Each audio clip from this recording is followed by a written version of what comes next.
Chapter 7. Ducking into a side alley, Garth remained silent, wary as the company of the city watch marched past, their torches casting wavery shadows down the thoroughfare. "So what is it this time?" Hammond whispered. "Got a little too stuffy back in there, that's all." "How was she?" "How was who?" "You know who." "Rather not say." "Rather not say," Hammond mumbled. "I'm too old for it. He won't let me watch. Now he'd rather not say." Garth stepped back out into the street, pulling the cowl of his cape up close around his face. He slipped back into the flow of the crowd, which was wandering aimlessly up and down one of the 5 main thoroughfares of the city. It was only 2 nights till festival, and the air was electric with excitement as the city filled up to the bursting point with visitors pouring in from the countryside and town from as far as Yulin and Equitar 500 leagues away. Besides being the final match of skill for all fighters of the western lands, it was also a time of market. Merchants came laden down with their wares and their order books. These were not just the peddlers with a horse or mule load of goods to sell, but were the owners of the great traveling consortiums which controlled vast caravans of warehouses, caravels, and galley. They were here not only to place and fill orders, but also to pick the fighters they would need to protect their enterprises and harass those of their rivals. Entertainers came so that the streets were filled with jugglers, singers, musicians, and actors. Hannon by the score slipped in as well, in spite of the Grand Master's injunction, hoping to be noticed and gain the precious right of color before they got themselves killed. And most important of all, came the princes, barons, dukes, and lords to watch the fights and make bids upon the contracts for next year. The peace of the land had started as well upon the first day of the moon, and would hold until the last day of the month, so that they could prepare themselves for the season of wars that would follow in the time between festival and the beginning of winter. Garth drifted down the street, stopping to watch a troop of jugglers, one of whom must have been a Hannon, who could control a single spell, for the balls they were juggling turned suddenly into snakes as they rose into the air, hissing and rattling, and then turned into balls again as they came back down. The crowd watched appreciatively and at a safe distance. Several of them kept taunting the juggler they suspected was the Hannon, hoping it would break his concentration so that he'd wind up catching a poisonous serpent and thereby provide a good show. Garth continued on, and all around him the conversations were on the festival. Gambling sheets were being printed by the tens of thousands and made available for a few coppers. Each scroll listed the lineup from each house, and in an arcane code told of the fighter, his pedigree, trainer, spells believed to be carried, and most importantly the win and loss record in previous festivals. There were even sheets for the illiterate, which far outsold the ones with writing, marked with coded symbols and slash marks, along with betting guides that detailed the odds for the probable matches fought by the higher-ranked fighters. The street echoed with arguments, some of them heating up to the point of fists and drawn daggers as the milling mob argued their favorites. "It never ceases to amaze me," Hammond said, as the two stepped around 2 old women who were rolling in the street and trading punches, "how the mob follows festival. Here they barely have enough to eat. Taxes from the Grand Master, and for that matter, the princes of the surrounding lands, are ruinous in order to pay for fighters. Yet do they see that?" Garth looked down at Hammond. "You seemed to be enjoying yourself when I first met you." "I was surviving, and don't interrupt me. As I was saying, any thought much beyond where their next meal comes from and which hand to wipe themselves with is beyond them. They don't care about anything beyond that, and worse yet, they don't want to think anything beyond that. And yet, when it comes to the arena, they can tell you the pedigree, the training master, the rank, wins, and spells of damn near every fighter of the 4 colors. It amazes me. Since you fighters live longer than us anyhow, we're talking about records that sometimes go back several 100 years. Those 2 old crones fighting back there in the gutter most likely already had their favorites while still in swaddling and have been following them their entire lives. Yet you fighters, do you care? Are we supposed to? Like I said, son, shut up and listen. I'm in the mood to lecture. Most of the fighters I've known would squash a peasant like a bug, especially those who carry black or red mana in their satchels. Using those bundles of mana to focus their psychic links give them dark and near godlike powers when compared to a stinking peasant who can only fight with his fists. I have a few of those. I know, and that's disturbed me. But as I was saying, most fighters are nothing but leeches. They live like royalty in their houses. They hire out to lords of quality or to merchants who can pay. And there they live like royalty as well. They fight, and if it's against those without the power, they usually kill them out of hand. If it's against another fighter, usually you just surrender a spell and be done with it, then go back and tell your employer that your mana was not strong that day. You stage these elaborate fights, and in an entire year, not more than half a dozen of you get killed. It's only during festival that things get a little bloody, and even then, most of it's a sham. Most of you don't give a good goddamn for anything other than yourselves. You're all so damn haughty, and just because, as an accident of birth, you came into this plane with the ability to control the magics. As for the rest of us, we live our lives out in filth and misery to support you. Am I being lumped into this? I honestly don't know at times, Master. The fighters of the Grandmaster, Hammond continued. They're even worse. They get recruited into a service and stay in his direct employ for the rest of their lives. They're there for one reason only, to offset the mob, the rival princes, and the other houses. They're even worse than the leeches of the houses. They're parasites that eat us alive from the inside out. At least the house fighters have only recently been corrupted. There was a time when they did do service to the people. But those serving the Grandmaster, they're lower than snake crap in a wagon rut. Garth chuckled softly over Hammond's rage, stopped for a moment at a fruit merchant's stall, and came back with 2 pomegranates, tossing one to Hammond, and he continued on. As he ate the delicacy with relish, he made sure that his cowl still concealed his face, so that he looked almost like a holy dervish of the Moronian order. The Moronians made their livelihood by passing out tracts promising that the entire universe was doomed, and generally annoying the rest of the world so that some people wished it would end just to get rid of them.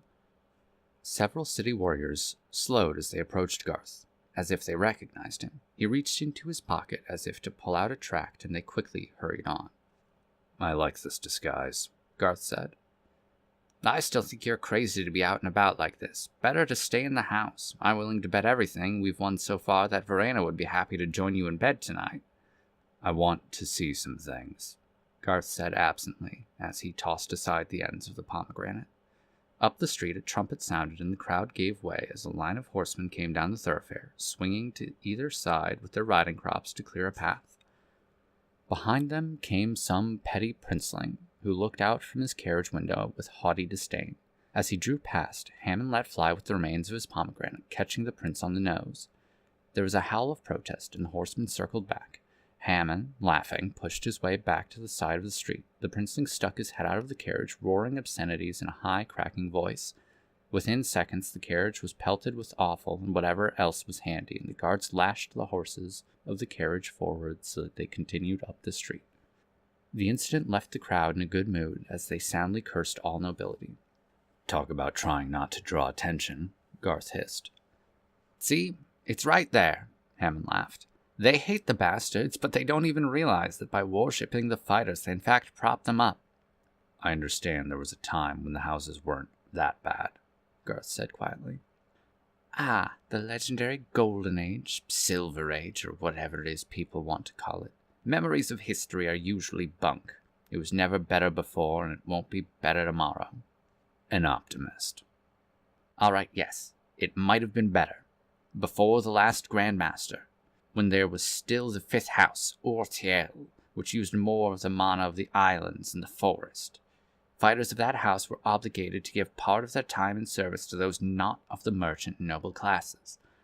They had to go on pilgrimage, to wander as part of their journeyman and master's training, and help the poor with their skills. Even after obtaining the highest rank, every 3rd year they were expected to do this, and the other houses finally came to hate them for it. Is that the only reason? I don't know. I was only a... Hammond paused. You know, the old injunction still stands. And that is? A death sentence on any who wore turquoise. Be they fighter, warrior, mistress, and, he paused, even the lowest of servants. It also applied to any who even talk of it or suspect another of being of the order and do not report it. And you were about to say? Hammond looked up at Garth. I called you Galen last night. Do you remember? Hammond whispered. Not really, Garth said quietly. Do you know why? You must have confused me with someone else. Master, any who wore turquoise are now dead. There might have been a few who escaped the massacre, but they are dead. Leave it that way. The dead cannot be brought back, and turquoise is gone forever. Hammond paused and looked up warily at Garth. Every hand throughout the city, through the realms, was raised against them, and the Grand Master paid. Hammond's voice grew faint. He paid. He paid by the tens of thousands in gold to bring in the few who escaped the massacre when their house was stormed here in the city on the last night of festival. If they were fighters, they were stripped of their satchels and impaled in the arena. Do you know what the mob did? No. Garth's voice was barely a whisper. Oh, there might have been some who cared, but too many were there cheering, laughing, placing bets on how long it would take the impaled to die. That is the mob. They've been so fed on bloodlust, on festival, on groveling before the walker, that they don't even care. They don't even know. There was a time when festival was a private ritual, when the fighters met alone to test their skills. He paused. The previous Grand Master built the arena and started to change that, and the mob loved it. And then this Grand Master turned it into a spectacle and blood sport. Why didn't the houses resist this? I'm still not sure if you're simply a fool or not. Money, my boy, money and other bribes. The Grand Master kicked back to the house masters, giving them more money than the dead fighters would have made on contracts for a dozen years. With the death matches, the betting went insane, going from a few paltry coppers per match to entire life savings wagered on a single fight. He's impoverished the mob with it, and even some of the princes. Look around you at this city. It's falling down in squalor. Why? Garth tried to answer, but Hammond interrupted him. Because he's using the money to secure mana and power for himself, and also to get funds to obtain mana the Walker demands. That's his cover, of course, to blame the Walker, but believe me, he holds back enough for himself. The old role of the fighters has been long forgotten. They're nothing more than entertainers now. You haven't forgotten. How come? I'm an old man, Hammond said quietly, looking away. Just a disgusted old man. Yet you steal. And why not? The Grand Master has made it an honorable pastime. Besides, there's nothing else I could do to survive. Nothing? Hammond looked up at Garth and then shook his head. So what happened to those who survived? Who? Turquoise. Don't ever ask that, Hammond snapped. Never. If someone should hear you, you're dead. I'm dead already if the Grand Master gets me. Dying as Garth One-Eye is one thing. Dying as a suspected turquoise or even a supporter of that house is quite another, and the mob that favors you now would sell you in a second for the money it could bring. Out in the countryside, where turquoise was strong, out there it wasn't so bad, and I suspect it might still be that way.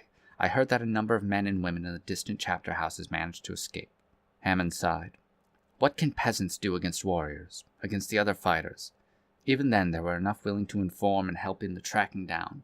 100 for a servant or mistress or mate, 500 for a warrior, 1,000 for a fighter that can seduce even the best of men.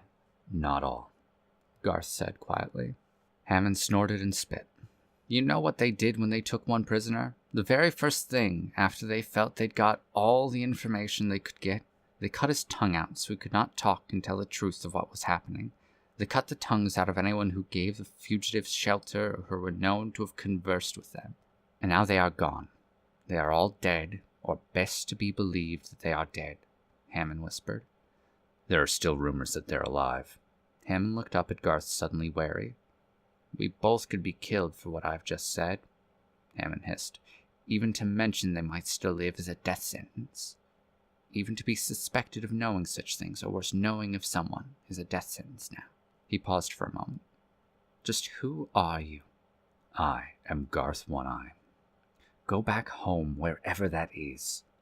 Hammond suddenly blurted out. You ask too many questions. You won't live to see the end of festival if you stay. I have things to do.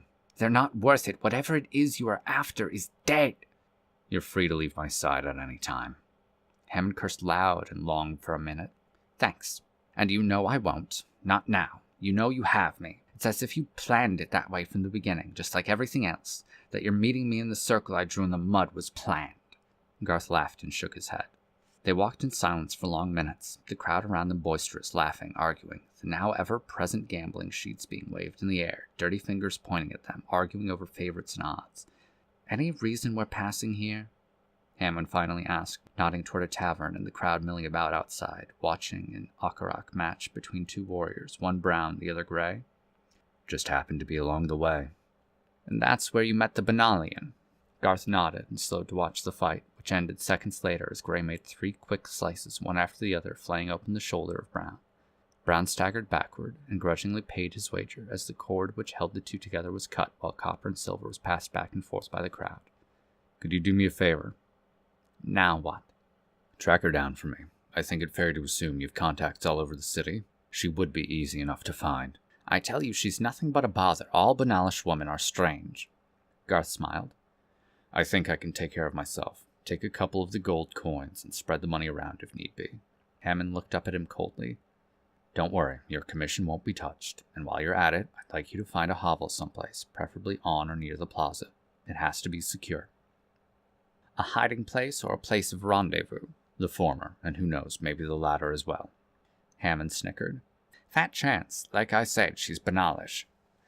"Anyhow, just do it. It might come in handy if we need a place to disappear to." "What do you mean, we? I can take off at any time and disappear." Garth looked down at Hammond and smiled. "Then just for me." Hammond cursed and spit on the ground. "All right, I'll see what I can find." Garth turned to look back to where some of the mob was busy taunting the brown fighter who had just lost the Akarak. A gust of wind swept down the street, and Garth's cowl fluttered off his head for a moment. He quickly pulled it back up to hide his face. "Hey, don't I know you?" A beggar came up toward Garth, weaving drunkenly and pointing a stubby finger at him and then at Hammond. Garth started to turn away. "I knew it," the beggar shouted triumphantly, scurrying over to Garth's side. "I never forget a man I win copper on. You're One Eye." An instant later, the name echoed through the crowd, which swarmed after Garth. "One Eye, One Eye." The mob swirled around him, hands reaching out, patting him on the back. Slobbering voices offered drinks, women, and other pleasures. "Which color is it now? Will you fight in the festival? What's your favorite spell? My cousin saw you fight against Naru. He won 5 coppers on it." Fights broke out in the crowd's wake as a few partisans of the other fighters argued against the mysterious One Eye. "You're certainly popular," Hammond shouted, trying to be heard above the tumult. "But I think we better get out of here. That brown warrior's heading off in the opposite direction, most likely to get his friends." Garth slowed to a stop, the mob swirling in around him, cheering, hands reaching out to grab at his tunic or just to touch him. "Friends, you know the Grand Master wants me. If you continue to do this, his watch will come." "A fight! Let's have a fight!" someone shouted, and the cry was picked up so that within seconds it echoed down the street, the meaning changing as it traveled so that those farther away thought a combat was already in progress. As they swarmed toward the commotion, some of them were already placing bets on One Eye, though they had no idea against whom he was fighting. Garth extended his hand, and a green swirl of smoke rose up around him. He grabbed hold of Hammond's hand and tried to push his way through the crush, most of them falling back, coughing and choking. Yet, as he ran down a side street, the mist still around him, the mob set off in pursuit. "There he goes! Follow the smoke! The smoke!" The mob followed after him, shouting and laughing as if he were playing a prank for their amusement. "They're going to get us killed! Try that disappearing act of yours!" "You have to stand still and stay within the circle of protection," Garth replied. "It won't work now." As they reached the edge of the great plaza, Garth slowed to a stop, the crowd again swarming in around him. Garth reached into his tunic and snapped off a small bundle, tied around his throat, and pressed it into Hammond's hand. "Get away from me," Garth hissed. "Get away now." "Master?" "Now! Move it! Now!" Hammond looked up at him, confused, as the smoke drifted away. Out in the plaza, a line of warriors was drawn up, crossbows raised. Hammond looked back at the mob that was closing in around them and saw at the far edge another line, this one of fighters wearing the Grand Master's livery, pouring out of a side street. "Run, damn it, run!" And with that, Garth pushed Hammond with such force that he knocked him over into the crowd. Garth darted through the crowd, disappearing from Hammond's view. The old man tried to regain his footing, people tripping over him, kicking, cursing. Finally, he grabbed hold of an ankle and bit it, sending his victim to the ground, howling and cursing, and climbed up over him. In the confusion, Garth was gone from view. Garth continued to run, dodging down a side street, his admirers still following in his wake, laughing and shouting, revealing to the watch the direction he had taken. He dodged down a side alley, leaping over piles of refuse, cutting between buildings, and still the mob followed. He ducked into a dark alcove, and the mob stormed past until finally one of them, wheezing for breath, stopped directly in front of Garth. Coughing and hacking, he looked up and saw him. "Here he is, One Eye!" The mob turned, shouting, and Garth set off again, pausing to block his path with an invisible wall, which stopped those behind him. But as he reached another thoroughfare, the hue and cry was raised yet again, fans swarming in around him. Pushing his way through the press, he reached the side of the house of Fentesk. There was no hope of finding a secret entrance without Hammond leading the way, and he darted for the front door. Out in the plaza, a crowd was already gathering, cheering, laughing, and he could hear them placing bets as to whether he would gain sanctuary or not. As he stepped into the plaza, a crowd rushed forward to engulf him, slowing him down yet again. A blast of light exploded in the plaza directly in front of Garth, knocking a dozen or more of the mob over, and they scattered in every direction. Garth bolted toward the main door and, reaching it, grabbed the handle.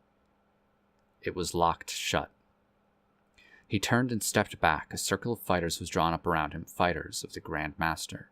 The blasts came in rapid succession, forcing Garth to dodge about even as he created a circle of protection from the fire. Beyond the ring of fighters, he could see crossbowmen closing in, running in formation, and beyond them several ballistae on wagons coming toward him, their gunners swinging the weapons around to point forward. He quickly flared off one spell after another, rolling and dodging. A mammoth appeared directly in front of him, physically blocking the strikes of fire. The great animal reared up on its hind legs, trumpeting, and then lumbered forward. Half a dozen fighters turned their attention to him. The others continued to focus on Garth. Within seconds, the space between Garth and his attackers was filled with goblins, dwarves, serpents, and skeletons, all fighting each other, conjured into being to attack or defend. Far out in the plaza, the mob shouted and howled with delight, cheering Garth on in his impossible fight. The mammoth managed to grab and tear asunder one of the fighters, before the others finally destroyed it by opening a fissure directly beneath it, the creature falling in, managing to snag one more fighter around the ankle and pulling him down as well. A line of crossbowmen rushed up and leveled their weapons. Garth flashed a wall of fire before them, their bolts passing through it and disappearing, leaving nothing but trails of smoke. 3 berserkers, shrieking in unknown tongues, appeared, charging straight at Garth, and he stopped them with a line of Llanowar elves, who hewed into them with staves of oak that shattered helmets, shields, and bones. Several of the fighters working together conjured forth a hill giant, who stood nearly half as tall as the house of Fentesk, and came forward with slow, lumbering steps, the mob gasping and shouting enthusiastically at the sight of such a rare wonder, even though it was bent on crushing their hero. The fighters opposing Garth paused in their attacks to watch the fun, since Garth had no offensive strikes up, his elves trading themselves off against the berserkers so that all lay dead. The giant, laughing with a low, rumbling roar, raised his foot up and slammed it down, trying to squash Garth. Garth dodged aside and moved behind a pillar. The giant tried to kick him and stubbed his toes so that he cursed with pain, and the mob roared with delight. Garth stepped out from behind the pillar, and the giant raised a foot, bringing it down again. Garth rolled, picked up a sword from a fallen berserker, and braced its hilt on the ground, the point aimed straight up. The giant impaled his foot. His howl of anguish was almost as loud as a demonic roar, and he hopped about, the sword still stuck in the bottom of his foot. Garth extended his hands, and the giant tottered off balance, and then came crashing down, crushing several fighters beneath him, the impact of his fall rumbling across the plaza like an earthquake. The giant, cursing and moaning, started to rise up again, and the fighters who controlled him pointed with disgust at their bumbling creation. The giant fell into the fissure that had taken the mammoth, and his shrieks did not stop until he hit the bottom. In the brief seconds created by the confusion with the giant, Garth again turned to the door and pulled on it. It was still locked. He raised his hand to burst the door and felt an even stronger spell protecting it. Cursing, he turned back to his opponents, who were now nearly doubled in number to 20 by the arrival of more reinforcements. The crossbowmen, having reloaded, were moving to either side of the fire which he had erected to burn their bolts. The next seconds were a mad confusion, spell after spell striking back and forth. Several times he was staggered by psionic blasts which slammed into them, those throwing the spells collapsing from exhaustion, but it was not one-on-one, so it did not matter if a single opponent felled himself into unconsciousness as long as he injured the lone man they were facing. Another blast hit him, and Garth fell to his knees. The mob continued to cheer, caught up in the sheer spectacle of such a fight. He tried to erect a circle of protection, and a crossbow bolt slammed into his shoulder, spinning him around, sending him face down to the ground. Gasping, Garth came back up to his knees. The fighters were closing in on him, gloating, hands raised. He threw one more spell, knocking a fighter down in flames. The man turning away, shrieking and running in circles, the crowd howling with delight at this final act of defiance. Garth looked back at the door into the house of Fentesk. It was now unbarred and filled now with spectators. Even as the next blast struck him, he tore his satchel off and threw it toward the door. "Verena! Sanctuary!" Garth shouted as his satchel skidded to a stop before the orange fighters gathered about the door. His mana no longer at his side, he was naked, and the next blast knocked him into oblivion.